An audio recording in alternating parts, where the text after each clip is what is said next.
ओम मत्तुना परिमावसरा भगवतो कामषण्डवान शिशिरमिन्द्रावताय नमो विश्वे परिवसितु देवा ओम राधे यज्ञे सुजन्तायो सदाकृवाये विनाशाना कहाँ पे दे तो ये करे नामस्मरण देवा ओम यज्ञेन यज्ञमय देवा संकर्माणि ततमान्या सन्नो एवं महिमानस्य पूर्वे साध्या सन्ति देवा ओम राजाधिराजाय प्रसेयसामिने नमो वैष्णवाय तुम्हें समे कामान् कामकामाय कामेश्वरो वै श्रवणो ददातु वेदाय वै श्रवणाय महाराजाय नमः ओम स्वस्ति साम्राज्यं भौज्यं स्वराज्यं वैराज्यं पारमेत्रं राज्यं महाराज्यमाधिपत्यमयं समन्तपर्यादि स्यात् सार्वभौम सार्वशान्तरापराधात् उद्विग्नै समुद्रपर्यन्ताय एकायति तदेकश्लोको लिखितो वर्तप्रेक्षारो वर्तस्यावसर्गे आविच्छिदस्य कामप्रे विश्वे देवाः सदासते ॐ यो वेदां ब्रह्मणो वेदां गुरुणेना कृतां कुरे तस्मै ब्रह्मणब्रह्माचार्योगी प्रजातो ॐ विश्वतश्चक्षुर्विश्वतो विश्वतो वावृतविश्वतस्मात् बाहुभ्यामति सम्पदते यावा भूमि नय देवयता ॐ एकदन्ताय विद्महे वसन्ताय धीमहि तन्नो लक्ष्मी प्रचोदयात् श्री सिद्धिविनायकाय संगाय सपरिवार देवता यो नमः पुष्पाञ्जलि समर्पयामि यानि कानि पापानि जन्मान्तरभूतानि तानि तानि नश्यन्ति प्रदक्षिणं हरे हरे श्री सिद्धिविनायकाय संगाय सपरिवार देवता यो नमः प्रदक्षिणां समर्पयामि नमो संताय सहस्रमूर्ते सहस्रपादा शिवपादे सहस्रनाम्ने पुरुषाय शाश्वते सहस्रकोटियुगधारिणे नमः श्री सिद्धिविनायकाय संगाय सपरिवार देवता यो नमः नमस्कारान् समर्पयामि आवाहनामि गजाननामि नवासनं पूजामेव ध्यानामि शम्यतां परमेश्वर क्षम्यतां परमेश्वर क्षम्यतां परमेश्वर मन्त्रहीनं क्रियाहीनं भक्तिहीनं सुरेश्वर यत्पूर्णं मया देव तैपूर्णं ददस्मे अपराधं सहस्राणि क्रियते अभिशम्य दासो यतिमान् तथा क्षमस्व परमेश्वर क्षमस्व परमेश्वर क्षमस्व परमेश्वर अन्यथा शरणं नास्ति त्वमेव शरणं मम तस्मात् कारुण्यभावेन रक्ष रक्ष परमेश्वर रक्ष रक्ष परमेश्वर रक्ष रक्ष परमेश्वर कलं पापं कलं दुःखं कलं दारिद्र्यमेव च आगतास्सुखसम्पत्ति पुण्याश्च प्रदर्शनात् रूपं देहि जयं देहि यशो देहि यशो देहि आता सगळे बघतायत आपला कोलगेट डेंटल रिपोर्ट, कारण सुरू झाली आहे Colgate oral health movement. QR code scan करा, फोटोज पाठवा आणि मिळवा फ्री डेंटल रिपोर्ट सक्तीसाठी.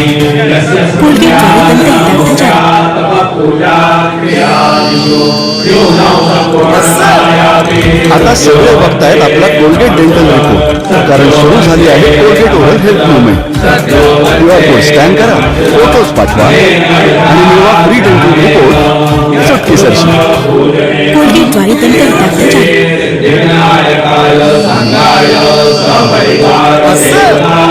आता सगळे बघतायत आपला कोलगेट डेंटल रिपोर्ट, कारण सुरू झाली आहे कोलगेट ओरल हेल्थ मुवमेंट.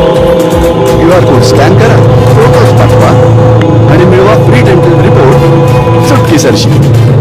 कोलगेटद्वारे दंत जारी.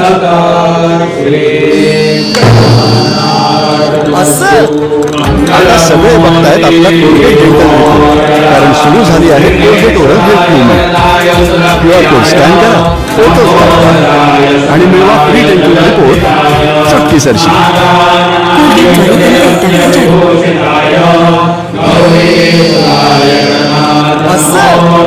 आता सगळे बघतायत आपला कोलगेट डेंटल रिपोर्ट, कारण सुरू झाली आहे Colgate oral health movement. QR code scan करा, फोटोज पाठवा आणि मिळवा फ्री डेंटल रिपोर्ट चुटकीसरशी. कोलगेटद्वारे दंत हितार्थ जारी.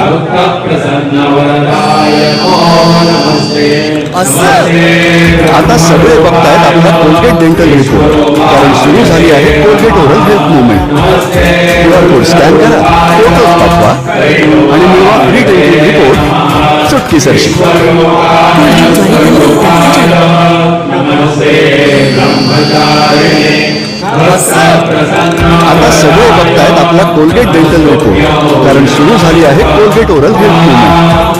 QR कोड स्कॅन करा, फोटोज पाठवा आणि मिळवा फ्री डेंटल रिपोर्ट चुटकीसरशी. कोलगेटद्वारे दंत हितार्थ जारी. आता सगळे बघतायत आपला कोलगेट डेंटल रिपोर्ट, कारण सुरू झाली आहे Colgate oral health movement. QR code scan करा, फोटोज पाठवा आणि मिळवा फ्री डेंटल रिपोर्ट चुटकीसरशी. कोलगेटद्वारे दंत हितार्थ जारी. आता सगळे बघतायत आपला कोलगेट डेंटल रिपोर्ट, कारण सुरू झाली आहे Colgate oral health movement. QR code scan करा, फोटोज पाठवा आणि मिळवा फ्री डेंटल रिपोर्ट चुटकीसरशी. कोलगेटद्वारे दंत हितार्थ जारी. आता सगळे बघतायत आपला कोलगेट डेंटल रिपोर्ट, कारण सुरू झाली आहे Colgate oral health movement. QR code scan करा, फोटोज पाठवा आणि मिळवा फ्री डेंटल रिपोर्ट चुटकीसरशी. कोलगेटद्वारे दंत हितार्थ जारी. आता सगळे बघतायत आपला कोलगेट डेंटल रिपोर्ट, कारण सुरू झाली आहे Colgate oral health movement. QR code scan करा, फोटोज पाठवा आणि मिळवा free dental report. She replied,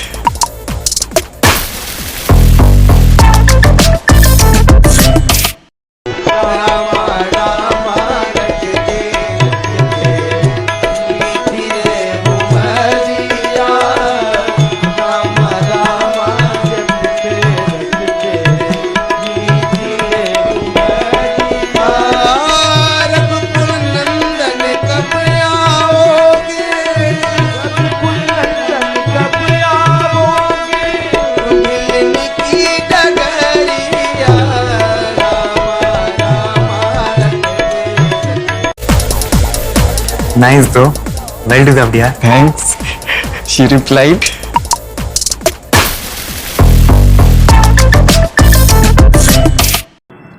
मन की बात में बोलते हुए प्रधानमंत्री ने कहा, साथियों, महाकुंभ की विशेषता केवल इसकी विशालता में ही नहीं है, कुंभ की विशेषता इसकी विविधता में भी है. इस आयोजन में करोड़ों लोग एक साथ एकत्रित होते हैं. लाखों संत, हजारों परंपराएं, सैकड़ों संप्रदाय, अनेकों अखाड़े, हर कोई इस आयोजन का हिस्सा बनता है. कहीं कोई भेदभाव नहीं दिखता है. कोई बड़ा नहीं होता है, कोई छोटा नहीं होता है. अनेकता में एकता का ऐसा दृश्य विश्व में कहीं और देखने को नहीं मिलेगा. इसलिए हमारा कुंभ एकता का महाकुंभ भी होता है. इस बार का महाकुंभ भी एकता के महाकुंभ के मंत्र को सशक्त करेगा. मैं आप सबसे कहूंगा, जब हम कुंभ में शामिल हो तो एकता के इस संकल्प को अपने साथ लेकर वापस आए. हम समाज में विभाजन और विद्वेष के भाव को नष्ट करने का संकल्प भी लें.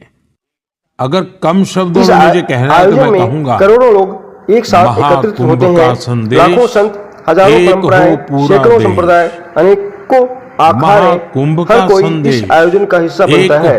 पूरा देश. कहीं कोई भेदभाव नहीं दिखता. अगर दूसरे तरीके से कहना होता है तो और मैं कोई छोटा कहूंगा, नहीं होता. गंगा की अविरल धारा न बटे समाज हमारा.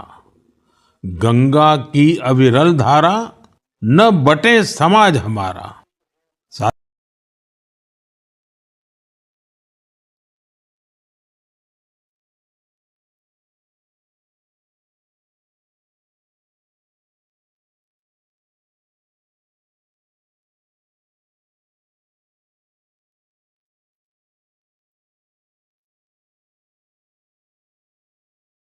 मेरे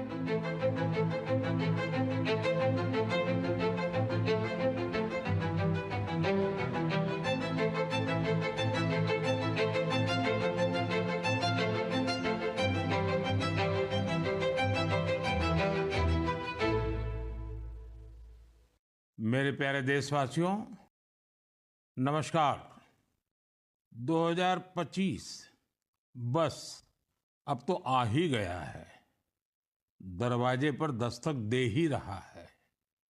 2025 में 26 जनवरी को हमारे संविधान को लागू हुए 75 वर्ष होने जा रहे हैं। हम सभी के लिए बहुत गौरव की बात है। हमारे संविधान निर्माताओं ने हमें जो संविधान सौंपा है वो समय की हर कसौटी पर खरा उतरा है। संविधान हमारे लिए गाइडिंग लाइट है, हमारा मार्गदर्शक है। ये भारत का संविधान ही है जिसकी वजह से मैं आज यहाँ हूँ, आपसे बात कर पा रहा हूँ। इस साल 26 नवंबर को संविधान दिवस से एक साल तक चलने वाली कई एक्टिविटीज शुरू हुई हैं। देश के नागरिकों को संविधान की विरासत से जोड़ने के लिए constitution75.com नाम से एक खास वेबसाइट भी बनाई गई है। इसमें आप संविधान की प्रस्तावना पढ़कर अपना वीडियो अपलोड कर सकते हैं। अलग अलग भाषाओं में संविधान पढ़ सकते हैं। संविधान के बारे में प्रश्न भी पूछ सकते हैं। मन की बात के श्रोताओं से, स्कूल में पढ़ने वाले बच्चों से, कॉलेज में जाने वाले युवाओं से मेरा आग्रह है, इस वेबसाइट पर जरूर जाकर देखें, इसका हिस्सा बने। साथियों, अगले महीने 13 तारीख से प्रयागराज में महाकुंभ भी होने जा रहा है। इस समय वहां संगम तट पर जबरदस्त तैयारियां चल रही है। मुझे याद है, अभी कुछ दिन पहले जब मैं प्रयागराज गया था तो हेलीकॉप्टर से पूरा कुंभ क्षेत्र देखकर दिल प्रसन्न हो गया था। इतना विशाल, इतना सुंदर, इतनी भव्यता। साथियों, महाकुंभ की विशेषता केवल इसकी विशालता में ही नहीं है, कुंभ की विशेषता इसकी विविधता में भी है। इस आयोजन में करोड़ों लोग एक साथ एकत्रित होते हैं। लाखों संत, हजारों परंपराएं, सैकड़ों संप्रदाय, अनेकों अखाड़े, हर कोई इस आयोजन का हिस्सा बनता है। कहीं कोई भेदभाव नहीं दिखता है। कोई बड़ा नहीं होता है, कोई छोटा नहीं होता है। अनेकता में एकता का ऐसा दृश्य विश्व में कहीं और देखने को नहीं मिलेगा। इसलिए हमारा कुंभ एकता का महाकुंभ भी होता है। इस बार का महाकुंभ भी एकता के महाकुंभ के मंत्र को सशक्त करेगा। मैं आप सबसे कहूंगा, जब हम कुंभ में शामिल हो तो एकता के इस संकल्प को अपने साथ लेकर वापस आए। हम समाज में विभाजन और विद्वेष के भाव को नष्ट करने का संकल्प भी लें। अगर कम शब्दों में मुझे कहना है तो मैं कहूंगा, महाकुंभ का संदेश, एक हो पूरा देश। महाकुंभ का संदेश, एक हो पूरा देश। और अगर दूसरे तरीके से कहना है तो मैं कहूंगा, गंगा की अविरल धारा, न बटे समाज हमारा। गंगा की अविरल धारा, न बटे समाज हमारा। साथियों, इस बार प्रयागराज में देश और दुनिया के श्रद्धालु डिजिटल महाकुंभ के भी साक्षी बनेंगे।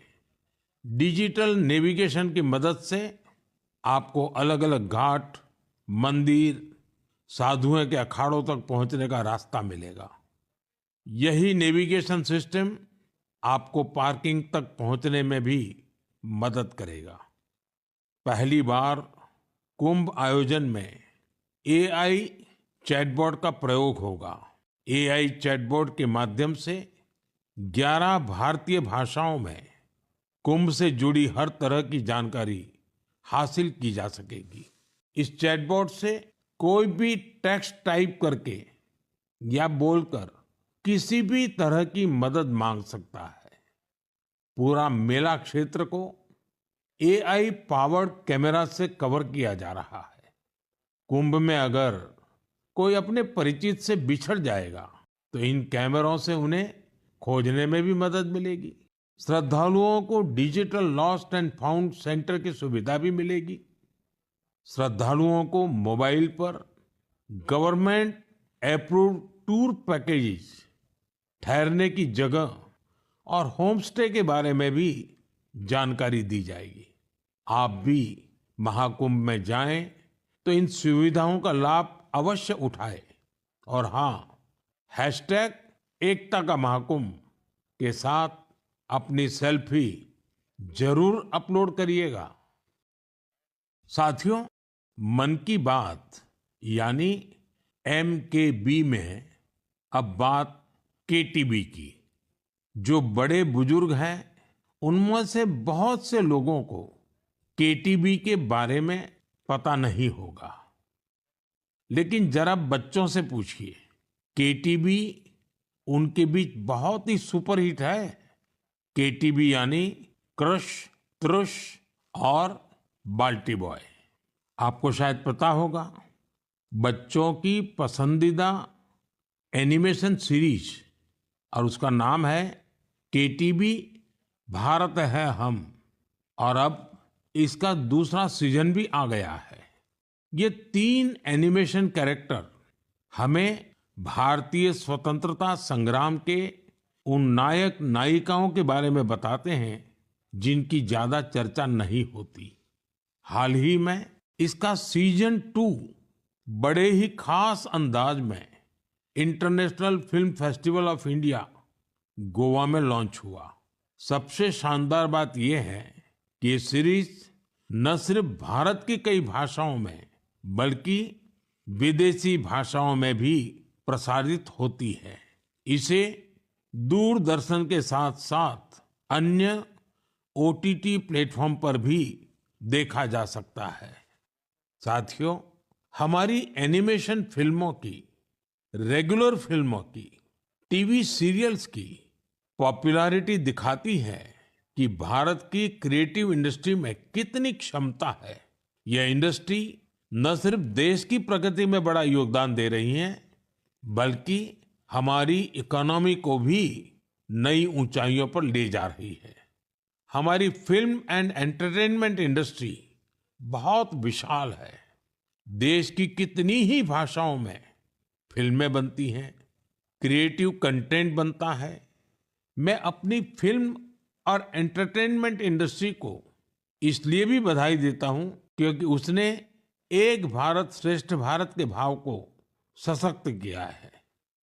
साथियों, वर्ष 2024 में हम फिल्म जगत की कई महान हस्तियों की 100वीं जयंती मना रहे हैं।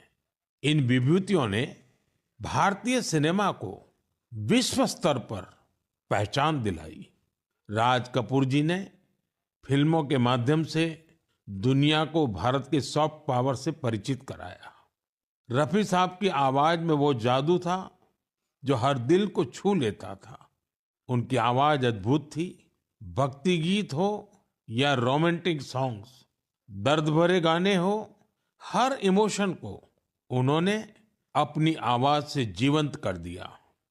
एक कलाकार के रूप में उनकी महानता का अंदाजा इसी से लगाया जा सकता है कि आज भी युवा पीढ़ी उनके गानों को उतनी ही शिद्दत से सुनती है।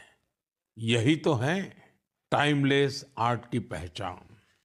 अक्कीनेनी नागेश्वर राव गारू ने तेलुगु सिनेमा को नई ऊंचाइयों तक पहुंचाया है। उनकी फिल्मों ने भारतीय परंपराओं और मूल्यों को बखूबी प्रस्तुत किया। तपन सिन्हा जी की फिल्मों ने समाज को एक नई दृष्टि दी। उनकी फिल्मों में सामाजिक चेतना और राष्ट्रीय एकता का संदेश रहता था। हमारी पूरी फिल्म इंडस्ट्री के लिए इन हस्तियों का जीवन प्रेरणा जैसा है। साथियों, मैं आपको एक और खुशखबरी देना चाहता हूं। भारत की क्रिएटिव टैलेंट को दुनिया के सामने रखने का एक बहुत बड़ा अवसर आ रहा है। अगले साल हमारे देश में पहली बार world audio visual entertainment summit यानी वेव्स समिट का आयोजन होने वाला है। आप सभी ने दावोस के बारे में सुना होगा, जहां दुनिया के अर्थ जगत के महारथी जुटते हैं।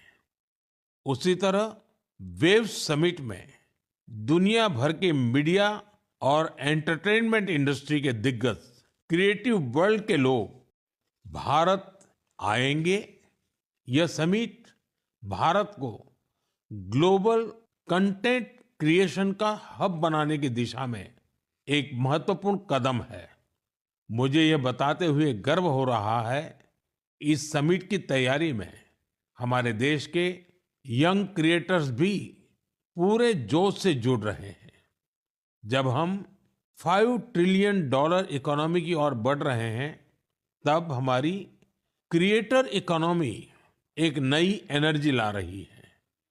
मैं भारत की पूरी एंटरटेनमेंट और क्रिएटिव इंडस्ट्री से आग्रह करूंगा, चाहे आप यंग क्रिएटर हो या एस्टैब्लिश्ड आर्टिस्ट, बॉलीवुड से जुड़े हो या रीजनल सिनेमा से, टीवी इंडस्ट्री के प्रोफेशनल हो या एनिमेशन के एक्सपर्ट, गेमिंग से जुड़े हो या एंटरटेनमेंट टेक्नोलॉजी के इनोवेटर, आप सभी वेव समिट का हिस्सा बने।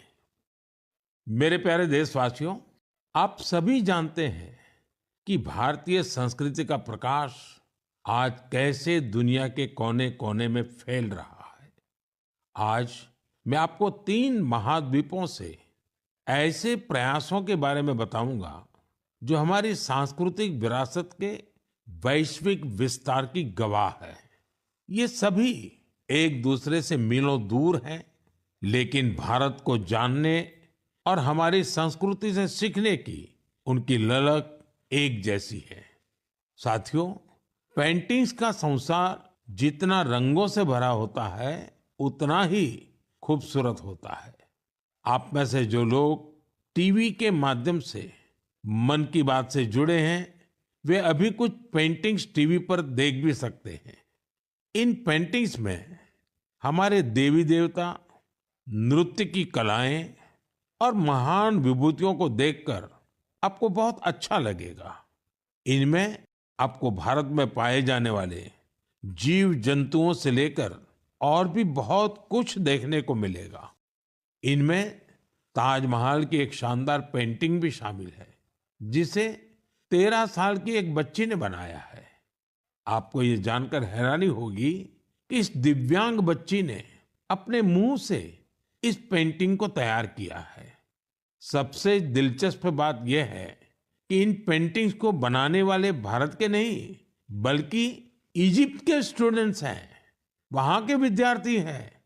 कुछ ही हफ्ते पहले इजिप्ट के करीब 23,000 स्टूडेंट्स ने एक पेंटिंग प्रतियोगिता में हिस्सा लिया था। वहां उन्हें भारत की संस्कृति और दोनों देशों के ऐतिहासिक संबंधों को बताने वाली पेंटिंग तैयार करनी थी। मैं इस प्रतियोगिता में हिस्सा लेने वाले सभी युवाओं की सराहना करता हूं। उनकी क्रिएटिविटी की जितनी भी प्रशंसा की जाए वो कम है। साथियों, दक्षिण अमेरिका का एक देश है पराग्वे। वहां रहने वाले भारतीयों की संख्या 1000 से ज्यादा नहीं होगी। पराग्वे में एक अद्भुत प्रयास हो रहा है। वहां भारतीय दूतावास में Erica Huber free Ayurveda consultation देती है। आयुर्वेद की सलाह लेने के लिए आज उनके पास स्थानीय लोग भी बड़ी संख्या में पहुंच रहे हैं। एरिका ह्यूबर ने भले ही इंजीनियरिंग की पढ़ाई की हो, लेकिन उनका मन तो आयुर्वेद में ही बसता है। उन्होंने आयुर्वेद से जुड़े कोर्सेज किए थे और समय के साथ वे इसमें पारंगत होती चली गई। साथियों, ये हमारे लिए बहुत गर्व की बात है कि दुनिया की सबसे प्राचीन भाषा तमिल है और हर हिंदुस्तानी को इसका गर्व है। दुनिया भर के देशों में इसे सीखने वालों की संख्या लगातार बढ़ रही है। पिछले महीने के आखिर में फिजी में भारत सरकार के सहयोग से तमिल टीचिंग प्रोग्राम शुरू हुआ। बीते 80 वर्षों में यह पहला अवसर है जब फिजी में तमिल के ट्रेन टीचर्स इस भाषा को सिखा रहे हैं। मुझे ये जानकर अच्छा लगा कि आज फिजी के स्टूडेंट्स तमिल भाषा और संस्कृति को सीखने में काफी दिलचस्पी ले रहे हैं। साथियों, ये बातें, ये घटनाएं सिर्फ सफलता की कहानियां नहीं है, ये हमारी सांस्कृतिक विरासत की भी गाथाएं हैं। ये उदाहरण हमें गर्व से भर देते हैं। आर्ट से आयुर्वेद तक और लैंग्वेज से लेकर म्यूजिक तक भारत में इतना कुछ है जो दुनिया में छा रहा है। साथियों, सर्दी के इस मौसम में देश भर से खेल और फिटनेस को लेकर कई एक्टिविटीज हो रही हैं। मुझे खुशी है कि लोग फिटनेस को अपनी दिनचर्या का हिस्सा बना रहे हैं। कश्मीर में स्कीइंग से लेकर गुजरात में पतंगबाजी तक हर तरफ खेल का उत्साह देखने को मिल रहा है। संडे ऑन साइकिल और साइकिलिंग ट्यूसडे जैसे अभियानों से साइकिलिंग को बढ़ावा मिल रहा है। साथियों, अब मैं आपको एक ऐसी अनोखी बात बताना चाहता हूं जो हमारे देश में आ रहे बदलाव और युवा साथियों के जोश और जज्बे का प्रतीक है। क्या आप जानते हैं कि हमारे बस्तर में एक अनूठा ओलंपिक शुरू हुआ है?